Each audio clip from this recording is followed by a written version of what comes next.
सांगलीत बकरी ईद उत्साहात साजरी करण्यात आली।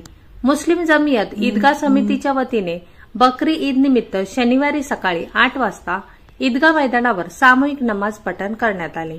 यावेळी समितीचे अध्यक्ष मुन्ना कुरणे यांच्यासह निसार संगतराज, कय्यूम पटवेगार, फिरोज पठाण, आसिफ बावा, इम्रान शेख, इरफान सिकलगार, जहागीर मुसा शेख, अल्ताफ जमादार, इस्माईल मेस्त्री, जब्बार पारसकर, मोहम्मद जमादार, मुन्ना पट्टेकरी, जब्बार तहसीलदार उपस्थित होते। यावेळी संगतराज मशिदीचे इमाम हाफिज अमीन यांनी ईदची नमाज अदा केली। खुतबा पठण अली मशिदीचे इमाम हाफी मंसूर हे अदा झाली।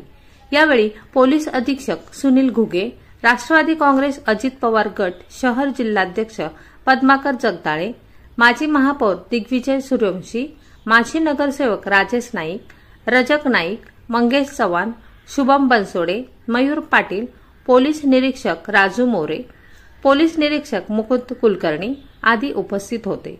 बकरी ईद निमित्त यावेळी मोठा पोलीस बंदोबस्त ठेवण्यात आला होता।